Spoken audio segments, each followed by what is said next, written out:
Have you been wondering how to build a following on Instagram? I have been for a long time. It's my favorite social platform, and I'm trying to be more intentional about the content I'm posting on it. So I brought on Andrea Zoellner, who offered fantastic advice around Instagram strategy, taking great photos, and if those walls of hashtags actually work. I learned a ton, and I've already started implementing what she talked about. So let's get into this because there's so much great information here about everything I just mentioned and more. Hey, everybody, and welcome to another episode of How I Built It, the podcast that asks, how did you build that? Today, my guest is Andrea Zoellner. She is the head of growth at Kinsta, and we are going to be talking about a topic that eludes me, which is part of the reason I asked her to be on the show. It is growing your audience and following through Instagram. Andrea, how are you? I'm doing so well. Thanks for having me on your show, Joe. Thanks for coming on the show. Andrea and I met because we go to a lot of word camps. Unfortunately, neither of us has been to a word camp in a very long time at this point. So it's good to see you at least virtually. That's right. Most of our meetings are online now, but we make the most of it. Yeah, for sure. And someday soon, right? We'll be going back to events. So I am excited because I feel like you have a really good following. You found a really good niche on Instagram.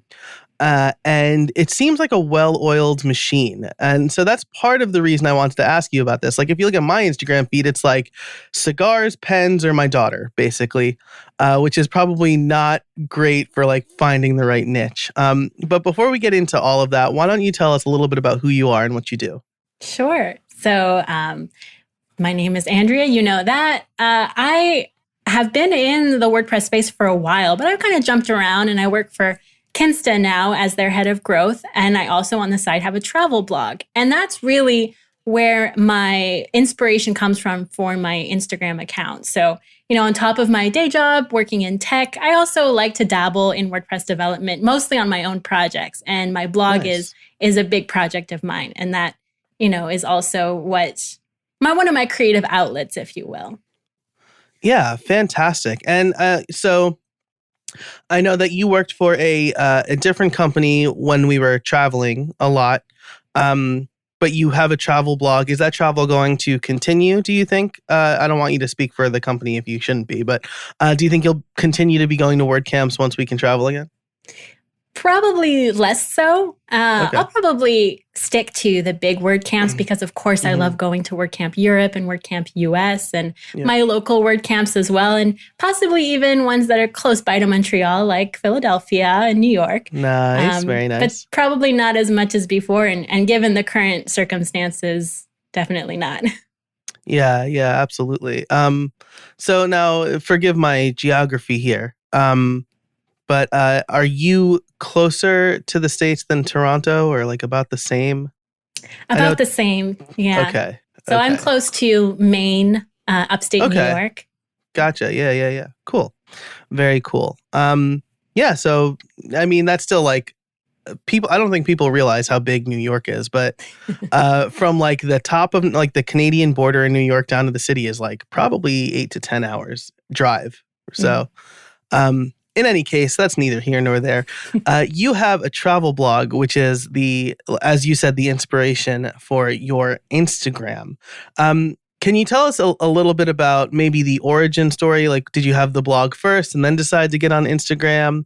Were you already using Instagram because you liked it and then you decided to turn it into something different? What was the decision making like there?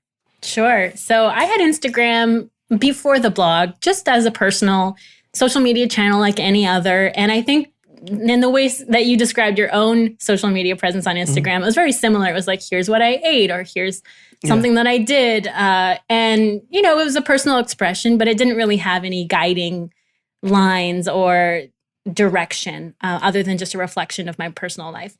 And then when I started blogging, I really kind of wanted to clean that up a little bit. I realized early on that my blog was a really nice polished outlet for my content. I uploaded nice photos there and I had really thoughtful pieces. I put a lot of energy into that. But I think what really triggered my interest in pushing my Instagram presence was that I wasn't getting a lot of comments on my blog. There just wasn't very much engagement there. And, my mom commented on my blog and the usual suspects, but I wasn't getting very much. It just wasn't enough. So I started seeing so many people. This was, maybe 4 or 5 years ago.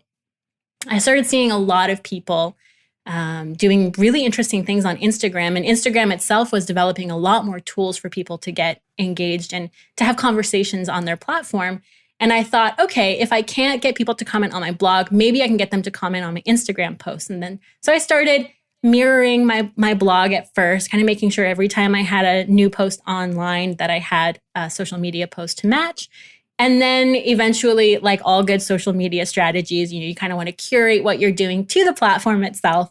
And that's when I started digging into kind of what would that look like to have an Instagram strategy itself. And I don't have a huge following, but I would say I have a very engaged audience. And that is just as valuable.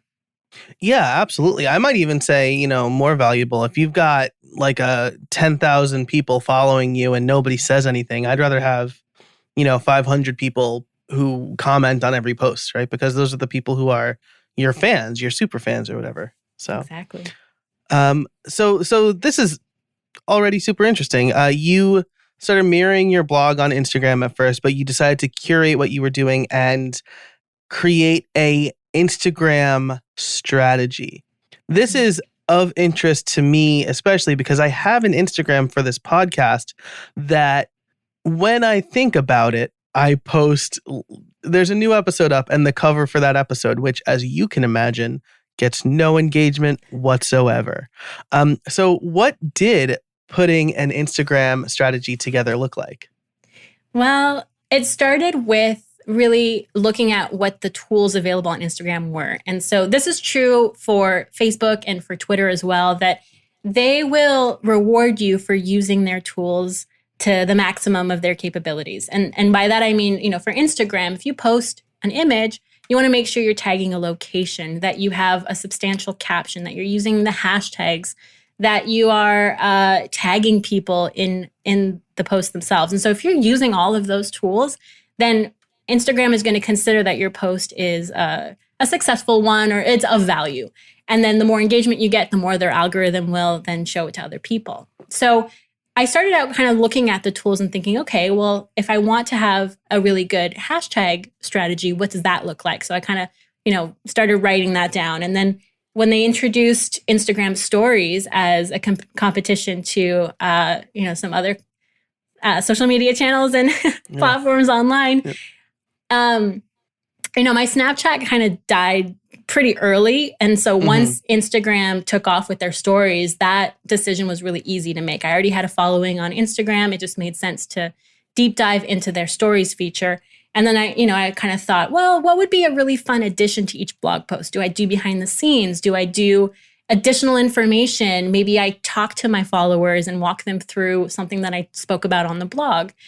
And the more I did that, the more I realized that I was really building a separate audience. People clicked on my blog if I was promoting maybe a discount for a product or something that they could only get on my website. But in terms of getting the information that was in the blog, people didn't like leaving Instagram. So then I had to think about, how do I make sure that I have a balance of sending people to my blog, because that's where the real monetization is, but also keeping them engaged and making sure I don't lose their interest by teasing too little. Right. So that was really the motivation for my strategy, was how do I strike that balance and how do I use the maximum of Instagram's tools? This episode is brought to you by iThemes. Did you know that 60% of website breaches occur because a vulnerability could have been patched but wasn't? That means having software with known vulnerabilities installed on your site gives hackers the blueprint they need to take over your site. Every day, it gets harder and harder to keep track of every disclosed WordPress vulnerability. You have to compare that list to your plugins and themes by version and make sure you're constantly updating. To solve this problem, the iThemes Security Pro plugin created a better way to protect your sites against software vulnerabilities, the #1 culprit of WordPress sites. The new improved WordPress security site scan, powered by iThemes, performs automatic checks for known website vulnerabilities and automatically applies available fixes so you don't have to. Whew. That's some peace of mind. And I could speak personally to this because as somebody who has repaired hacked websites, I know that it could be costly and dangerous to lose information, especially when it's personally identifiable. So iThemes Security Pro also includes a ton of other features to help you keep the bad guys out. Brute force protection, two-factor authentication, passwordless logins, and compromised password protection. Plus a whole lot more to keep you safe. If you want to start securing your sites today, head over to howibuilt.it/ithemes to get the best WordPress security plugin to secure and protect WordPress. iThemes is giving How I Built It listeners a 20% discount by using the code HowIBuiltIt at checkout. Again, that's howibuilt.it/ithemes. That's howibuilt.it/ithemes. And use the code HowIBuiltIt at checkout for 20% off. And now, back to the show. So you mentioned a couple of things here that I want to talk a little bit about. First of all, hashtag strategy. Mm-hmm. There are some people I know that will just go ham with, is go ham still a thing people say? Yeah. They'll go crazy with hashtags and have like 40. And I'm like, that seems like a lot. Maybe 40 is an exaggeration, but I mean, there's like a wall of hashtags. What do you find works well for you? Is it like pick 3 or is like 40 what you should do? Like should you have like a wall of hashtags? Sadly, the wall of hashtags is the way to go. Now, take that with a grain of salt because like anything, like SEO, like all these trends, like things change and algorithms adapt and the rules change slightly. So you want to keep a pulse on that just because those kinds of trends can change. But part of using Instagram to its full capacity is using the hashtags to the full capacity. And right now the cap is 30. So you can't go above that. And there's ways of hiding them in the first comment or, adding line breaks and all of that so that they're hidden below the read more tag. But it's kind of like, if you can use them, why wouldn't you? That's usually the approach people use. Yeah. Yeah. And there's, when it comes to hashtag strategy, a couple of things I can share that have worked for me. One is rotating your hashtags. So maybe you have 30, but they're not the same every day and they're not the same for every picture. So if I look at my feed, some photos are of me. Some photos are very specifically about my outfit. Some are about lifestyle content. Some are about travel or travel accessories. Some are about travel tips. So there's kind of it's all pretty much on brand, but there is some degree of variation on the type of image and the real focus of that image. So for those, I do change up my hashtags so that they are appropriate. If it's a landscape, I'll use a lot of landscape image hashtags that are popular. And then you also want to do some research on relevant hashtags that you might not think of. So one that I use is discover under 5K. So I haven't hit 5K followers yet. And there's a whole community of people that are kind of going after these micro influencers, really. And so that's not an obvious one, but I actually consulted with someone who does Instagram professionally. They're a consultant. And they gave me a couple of hashtags to use that I didn't even know existed. Interesting. So is this like a search that you can do in Instagram, or is there a tool that will tell you like how to discover like hashtags under 5K? Both. It's a little bit like keyword research strategy. You can look at volume and you want to pick, so you can use Instagram search to search some of these hashtags to see the volume. And you might not want to pick the one that's got like 6 million images. Right. Maybe you want to go for Right. something more in the middle so that you can get a little bit of attention. So you're not totally competing with everyone on Instagram. But that it's not like a hashtag that's got 30 images, because maybe that's just like a fluke that a couple of people happen to use the same hashtag. It's not really a trend yet.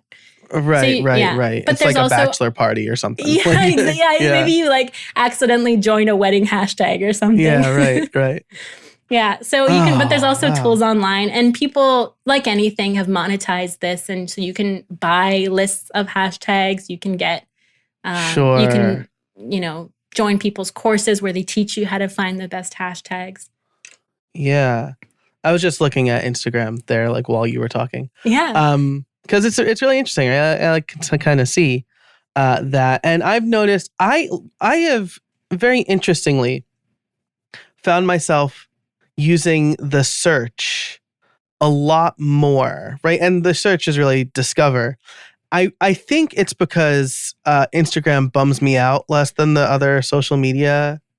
Like, it's just like pictures and helpful information and not like people yelling at you because Twitter's anonymous. Sorry, just named Twitter there. But so I find myself spending more time on Instagram because in general, I feel like it's a more calming medium for me and the people I follow. It must be the case that more people are using the discover function. Like, I feel I'm an old man, so I just discovered it like recently, but it's a big part of your hashtag strategy, right? You hashtag and then it shows up in relevant places there. Yeah. I think people, they like to use Instagram for discovery, for inspiration. And there's also something to be said for the Instagram algorithm, where if you follow one person and they seem to be using a lot of the same hashtags as you might come up as a recommendation. Or maybe a lot of people follow both accounts. And so that's really gold, I think. If you can get into a recommended similar account in Instagram, then you can get more follows that way. Yeah, because that's definitely that's definitely put in front of users more, right? Yeah. Like that's super interesting. My Discover tab is like super weird and a little embarrassing because it's like a lot of like models, but I don't know why. I think it's because I hashtag Star Wars a lot. And then so like Natalie Portman showed up in one of my, and then I clicked on that, and that took me like to a celebrity Instagram account, and I'm like, oh, Natalie Portman, cool. But then it was like a bunch of other like female celebrities, and then I'm like, I need to like reset my Instagram somehow. Like, I wish there was like, a clear cache for that kind of thing. Right? I just killed my whole YouTube history recently. And like restarted it. And I'm like, yeah, I wish I could kind of do that for Instagram because I feel weird. That was too much information with Joe. Let's get back to this. So wall of hashtags is the way to go right now. I'm going to internalize that. And then you also mentioned like the first comment strategy. That's one that I've employed because I never feel like I could get the line breaks to work properly. What's your tip for that? Or do you employ the first comment strategy? I employ both. I forget now. Okay. I think sometimes it's easier to edit your hashtags in your original caption if you need to make a change later. Whereas if you post a comment, you can't edit the comment. You have to just scrap the whole comment. And I've been stuck in situations where I had all my hashtags in a comment and I maxed it out to the top 30. And then later on, I realized that, I should add this hashtag because it's relevant to this brand that I was promoting to their campaign. And I forgot. Or, maybe they released this hashtag later on and I want to add it to something I did for them. And then I realized that I can't edit my comment and I can't swap out one of my 30 slots. And so then I kind of have to scrap my whole comment and start all over again. So that's maybe one of the reasons why I tend to employ the in caption wall of hashtags more often. But you're right. Like they kind of try and prevent you from doing that with the line breaks and all of the struggle. Yeah. I end up doing it, in another app and copy pasting and kind of playing with it. Okay. Yeah. Even in your notes app or in simple notes, something like that. Yeah, because I suspect if you do it in their app, because like I've tried the period, right? Like you have here. Yeah. And that's been like stripped out. but if I do it in like the Notes app, interesting. Okay. I'm learning so much. Like by the time this episode comes out, everybody, I will be an Instagram pro, or at least better than I am now. This is great. I see that you have, I don't want to like name drop one of the people it seems you've collabed with, but I love Nomad, and it looks like they're on your feed, which is cool. Yeah. Good positioning, because it was like a Father's Day gift. Right. So I am that. Awesome. So aside from the hashtag strategy, the actual posts, you mentioned Instagram stories. Yeah.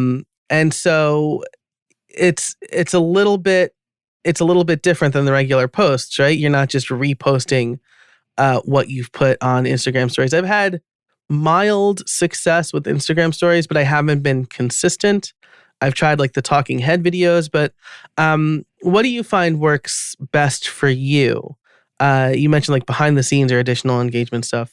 You know, what's working? Yeah. So what's worked for me is, man, a couple of different things. And I really wish I had time to do more Instagram stories, because I think it's such a rich medium for storytelling, and it's got so many tools built in that you can use. Not TikTok, but there's, a couple of storytelling tools that you can use. And so a couple of things that I like to do, if I'm going to address my audience, I try and keep it relatively short. So like four slides, 15-second slots max. Because I think people, how you can see the number of dots above in a story. So you know that there's like 20 stories coming. I think people get a little deflated when they see too many. Oh, yeah. So I try and keep those addresses to roughly 4 or 5 slides. And I always add built-in captions, because people might not have their sound on. They might be secretly watching Instagram stories when they're not supposed to. And so being able to read the caption is important. So I take that extra step to add those. Sometimes it's just like a summary of what I'm saying. And another thing that I really try to employ is actually interactive tools on Instagram stories. So I find I get so much more engagement when I ask people questions, or I ask them for advice, or I ask them to submit something, or to answer a poll, to rate something. Any of those interactive tools that kind of allow them to speak up with very little effort. Sometimes, saying yes, no is a lot easier than asking for a full reply. And I get so much more engagement that way. And it's just a nice way, I think, to keep those conversations going. Even though they may seem like not of high value, it gives me some content ideas for later, because then I can share the results of that poll and comment on them and things like that. This episode is sponsored by Boosted. Creating well-designed marketing videos for social media can be hard. I know, because I have tried a lot. With Boosted, you can easily create beautiful-looking marketing videos that are optimized to get business results. You can choose from a wide range of templates to create ads, Instagram stories, tutorials, or anything else that you can think of. And the best part is, they won't look like everyone else's videos.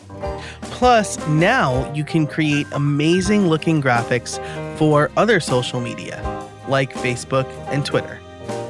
I've been using Boosted to come up with a series of short videos for my own projects, and I honestly can't believe how easy it is. I'm hooked. This is the only way I will create Instagram story videos now. The app is free to download with a bunch of templates out of the box, but if you want to try Boosted Premium, you can. Listeners of the show can get an exclusive deal, $5 for the first 3 months.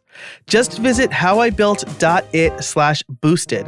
That's howibuilt.it/BOOSTED. Stop struggling to create marketing videos that look great.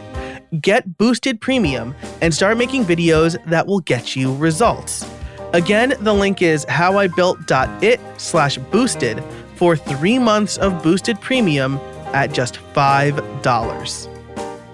So maybe I should have asked this earlier, but is this do you have a personal Instagram account, or is this your account? Like your only account? I don't know if you don't have to answer that if you don't want people to know you have a different Instagram account. Right now it's my one and only, and that's just because I'm too busy to maintain 2 accounts. Sure. I think I do have one of my old accounts that has my real name, and it's kind of it's there, but I've parked it because I don't want another Andrea Zoellner to go and take that Sure. username. So I've parked it for now. I'm only following Capsule Suitcase. Capsule Suitcase follows Andrea back, but Nice. I don't allow anyone else to use it. I've kind of just parked it.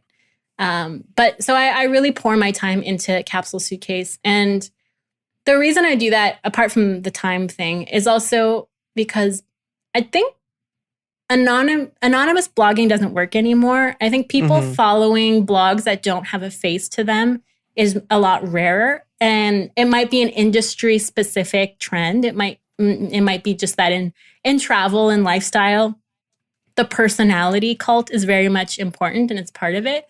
So I try to inject myself more into my Instagram presence for that reason. I think people find me for my tips. They continue following me for my personality.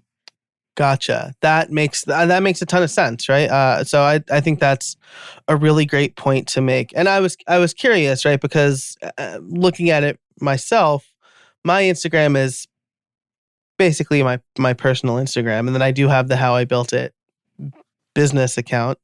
But you're right. I think maintaining it is probably a little more difficult. And I do want to talk about real quick, actually, with the Instagram stories. There is a sponsor of the show called Boosted. It's an app that I've been using it.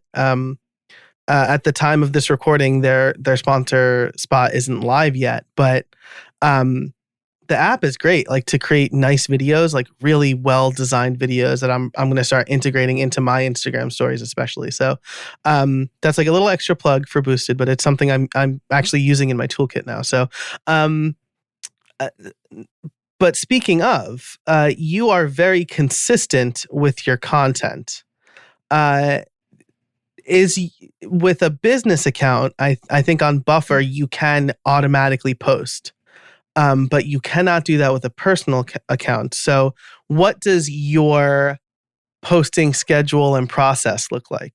Yeah, I highly recommend scheduling things in advance. It just takes so much of the burden off of having to post every single day. There's no way around it. To succeed on Instagram, you have to be diligent and consistent. And when it's not your full-time job, that becomes even harder to do. So scheduling tools play a huge role in my strategy. I post every single day. And unless there's some sort of major event like we saw 2 weeks ago where I kind of interrupted my Instagram strategy and pivoted and adapted. And I think that's part of it as well. You need to be ready for those kinds of things. But when it's regular programming, I post every single day. And I try to post at my optimal times, which if you have a business account on Instagram, which is free. It's not like you have to pay anything, but you just have to convert your Instagram account to business.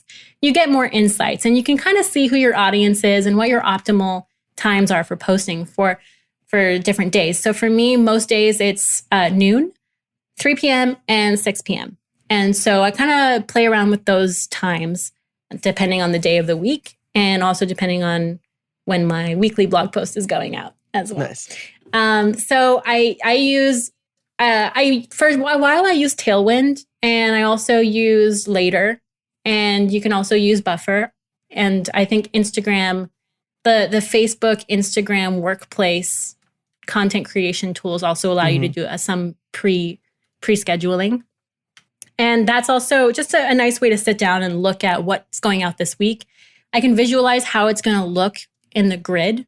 I'm not married to having like a perfect Instagram grid. It doesn't have to be like the, perfectly diversified with different types of shots. But I try to keep an eye on whether if I'm going to have two images that are too similar stacked one on top of the other and things like that. So just being able to sit down on like a Sunday night and plan my content, schedule it out, get my hashtags in there, get the proper spacing, think about my captions, and then kind of let it roll for the rest of the week so that I can spend that time during the week answering comments and replying to DMs and liking other people's posts and doing all that extra engagement that you can't pre-plan and you can't pre-schedule.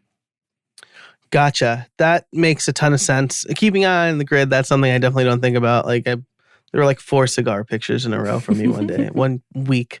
Now, do you only post once a day, or is I it do. more than once? Okay. Is once a day like the magic number for Instagram? Somebody like yelled at me for posting more than once a day, like a friend, and they didn't yell at me. They were just like, "What are you doing?" Well, I mean, I think that's a compliment because it means your friend follows you pretty closely. Or maybe your friend only follows 30 people, so you're extra in their feed. Yeah.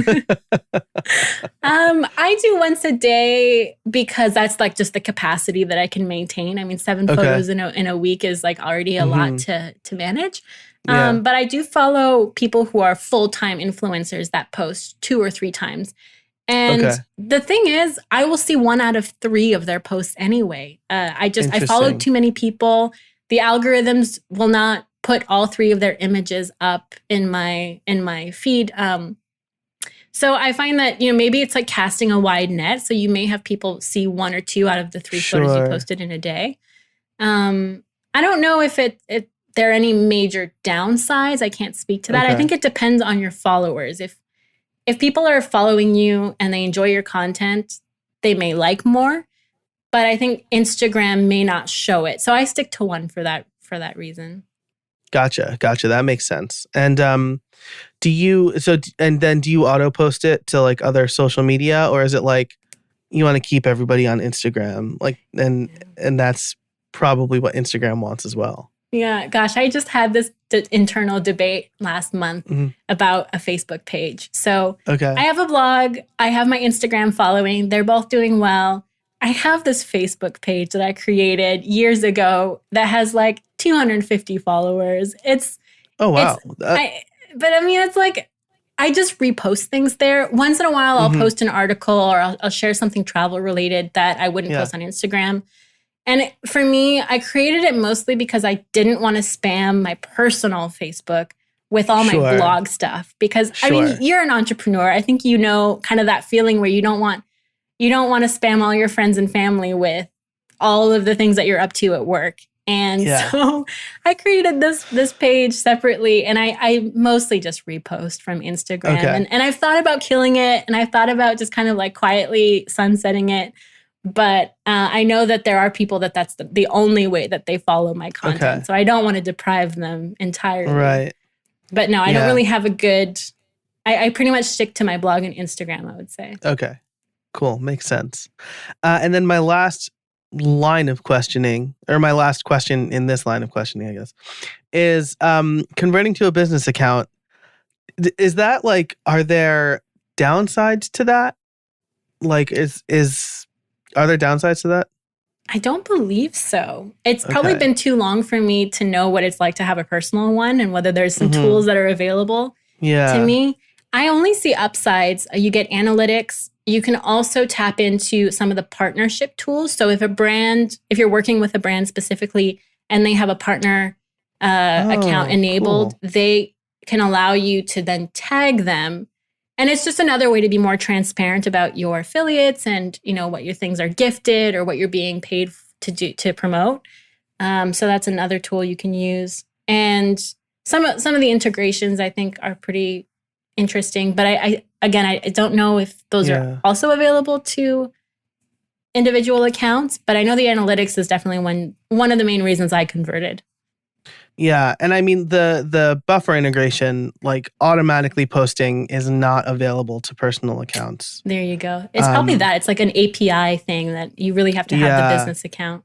Yeah, and like promotions is front and center on a business account too. So they're probably going to be a little bit more aggressive about you spending money on their platform. Of course, that's true. Yeah, they definitely push you to throw some dollars at visibility. Yeah, makes sense. This episode is sponsored by Circle CI. Whether you're on a development team, manage a development team yourself, or you have a business that relies on working software, a good process is so important to making sure you're creating high-quality work. Continuous integration, or the ability to check and manage code automatically, can help you and your developers streamline the process in a big way. And Circle CI is here to help. Designed for modern software teams, Circle CI's continuous integration and delivery platform helps developers push code with confidence. Trusted by thousands of companies, from four-person startups to Fortune 500 businesses, Circle CI helps teams take their software from idea to delivery quickly, safely, and at scale. Visit howibuilt.it/CircleCI to learn why high-performing DevOps teams use Circle CI to automate and accelerate their continuous integration and delivery pipelines. As someone who's worked on big coding projects for big companies with distributed development teams, I can tell you that continuous integration tools have helped us make sure we deliver working code to our clients. It helps instill trust in our team, and it lets our team focus on solving new problems instead of dealing with the same ones over and over again. So once again, learn how Circle CI can help you and your business at howibuilt.it/CircleCI. As a special bonus for How I Built It listeners, Circle CI is having a virtual raffle where you can win a pair of the newest Sony noise-canceling headphones.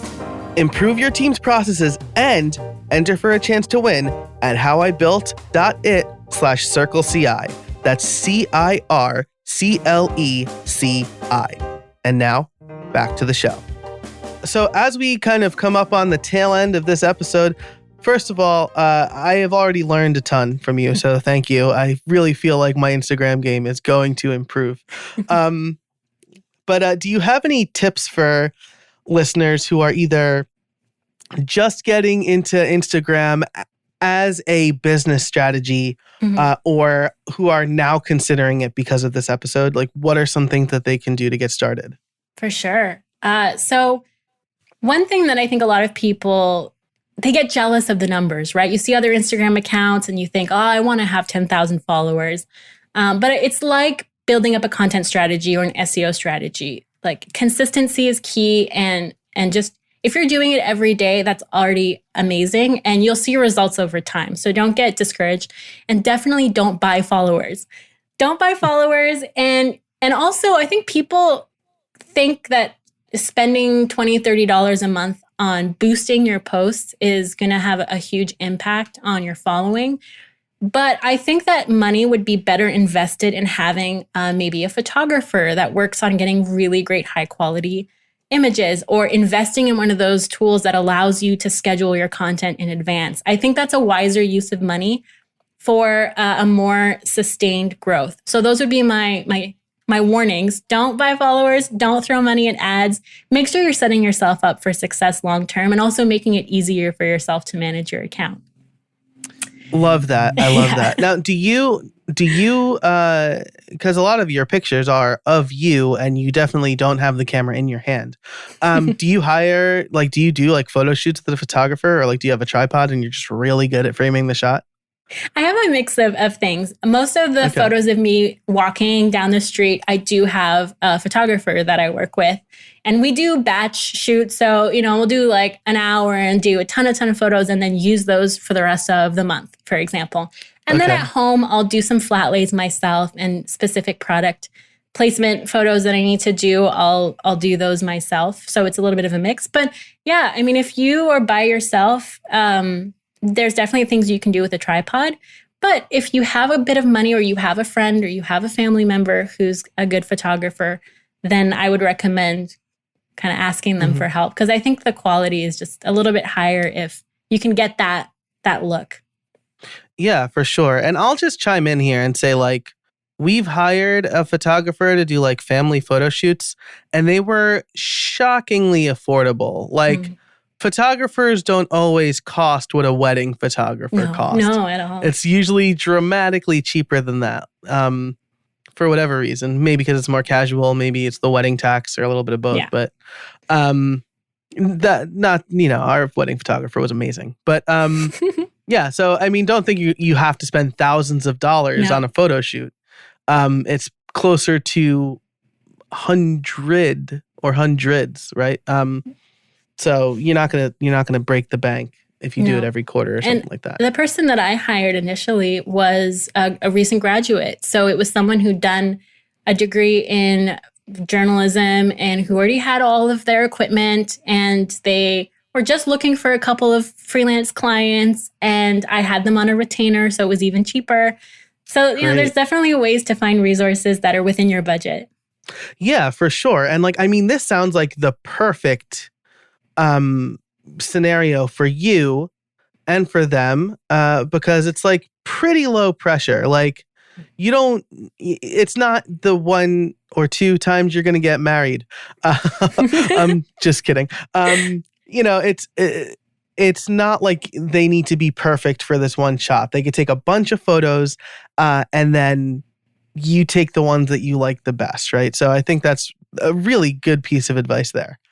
My last piece of advice that I'll give, is also don't only use Instagram as a broadcasting tool. So I think a lot of people focus on their own Instagram account, how they look, what they're saying. But Instagram definitely gives you a little boost if you're engaging with other people's channels. So find people who are in your space, who are similar to you. You may feel like they're competition, but in fact, engaging with them just amplifies both of your voices.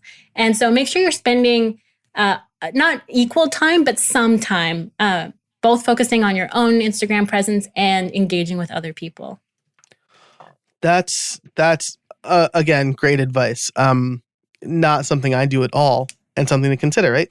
And you're right. Like, people, if I'm engaging with the competition, it's bad for me. But like Instagram, just like podcasting, I tell podcasters this all the time, is not a zero-sum game. It's not like if somebody follows you, they're not, or follows your competition, they're not going to follow you. Mm-hmm. They can follow both of you. So really great advice there. So don't be jealous of the numbers. Be consistent. Don't buy followers. Spend your money on other things besides advertising, and engage with other people, and you'll be set up. So awesome. Well, Andrea, this has been great. I do need to ask you my favorite question, even though I've been saying in the last few episodes, because it does conflict with the tips for listeners, but I've asked it in every episode, so I need to keep asking it, which is, do you have any trade secrets for us?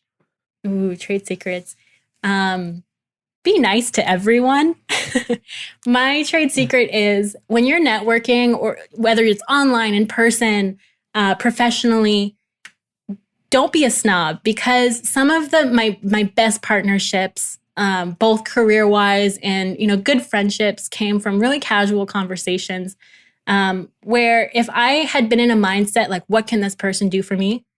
Then I would have missed out on a really great conversation, which led to business or, insight or some sort of good collaboration in the future. And so I always take the time to talk with anyone, whether I'm giving them advice or I'm seeking advice or just a casual chat, because when you're nice and kind, people will remember you. And then when you cross paths again and there's something that you can actually help each other with, that can really be beneficial. And that little extra time you gave them will help you stand out. Yeah, that's fantastic. Don't be a snob. Don't think, what can this person do for me? And you're absolutely right. And I will try to remain unspecific here, but I know somebody in the space in which we have both hung out where this person complained about the WordCamp I organized to me without really realizing I was the one who organized it. Mm. And he was also a WordCamp organizer. So I'm like, dude, first of all, know who you're talking to, or dudette. Know who you're talking to. And like, how hard it is to plan a WordCamp. Like, why are you like this? So, be nice to everybody. I love that. Andrea, this has been great. Thanks so much for joining me. Where can people find you? Definitely on Instagram. My username is Capsule Suitcase. You can follow me there. And you can also find me on Twitter, where I mostly talk about WordPress and hosting. And so that's more of a space to find me in the tech industry. And my username there is Andrea Zoellner. All right. I will link to all of that and all of the stuff that we talked about over on the show notes at howibuilt.it. Andrea, thanks so much for joining me today. I really appreciate it. Thank you so much, Joe. It's been a pleasure. Thanks so much to Andrea for joining us today. I loved all of her tips. Being consistent, I think that's important in just every aspect of social or creating content, but it's a little easy for me to forget to be consistent on Instagram because up until now, I've just been using it to post like pictures of cigars and pictures of my daughter, and I want to be more intentional. So set yourself up for long-term success. The invest money in a photographer, I thought that was incredible because her pictures look amazing. You see people with great looking photos, and honestly, a photographer, it doesn't cost that much. So if you were going to spend money on ads or followers, which Andrea said definitely don't do, instead invest that money in a photographer. Just like a couple of hours for a session will not be very expensive. Of course, that's depending on where you live, but she also offers a lot of really great tools. And so I can't say enough nice things about this interview. Like I said, I learned a lot. I know that my Instagram game will improve because of it. So thanks to Andrea for her time. You can find everything that we talked about over at howibuilt.it/175. Thanks to our sponsors, iThemes, Light Tricks, and Circle CI.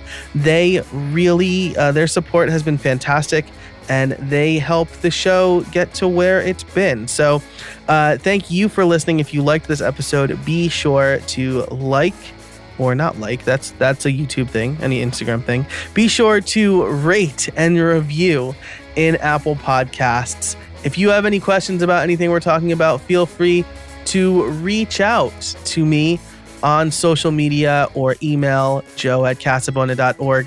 And until next time, get out there and build something.